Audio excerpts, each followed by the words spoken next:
Posso salire a bordo? Ti stavo cercando. Il tuo fratellastro, Re Orm, vuole dichiarare guerra al mondo in superficie. L'unico modo per fermare la guerra è che tu prenda il posto che ti spetta come re. Credimi, non sono un re. Pensi meglio quando non pensi affatto. You often work with project that deals with Seven Kingdom. In this case, it's like Under the Sea, but there are like in Game of Thrones, it's like in another period of time. I didn't really think of that. But I was wondering how the work that you have done, but here you look more like Jon Snow than Khal Drogo. So I was wondering... What, in Aquaman? Yeah. I look more like Jon Snow? All right. I'm sorry to tell you that. But I was wondering, how did the work that you have done in Game of Thrones help you shape Aquaman and Arthur as a warrior? Nothing at all. Nothing at all?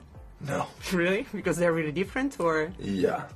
They're totally different characters. James Wan, this is not your first superhero movie, and James Wan comes from a background of the horror genre. So, in your opinion, what was the plus that added to Aquaman in direction, in this sense?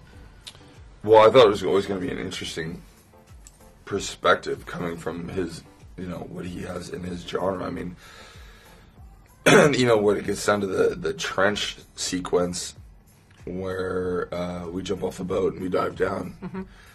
He showed me pictures of that from the very beginning. That was his vision, and I thought that was really, really cool.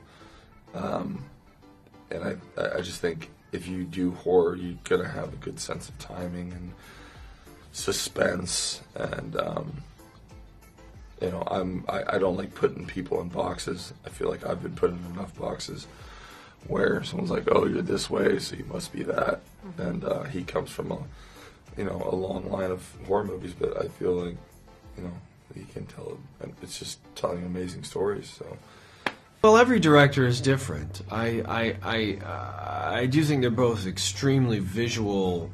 They're very, in talking about Zack Snyder and James. I mean, Watchmen was an unbelievable experience for me. First time in a superhero genre, and certainly with that text and that incredibly complicated character, and Dan Dreiberg, and equally complicated here with Orm. I mean, I like that if I'm gonna do two superheroes that it ends up being Nite Owl and Orm. It's very odd and bizarre, and I like that. And would you like to come back to Orm and to Nite Owl too? Like maybe in the TV show, the upcoming one? Yeah, I'm so curious to see what they do with Watchmen. I just loved Watchmen. I always wanted to take another crack at Orm. I mean, Orm too, but as Nite Owl, I did. I always wanted to do that as someone in their 40s versus when I was in my 30s doing it. I think it'd be, we're actually all closer to the age now. It'd be fun to do it.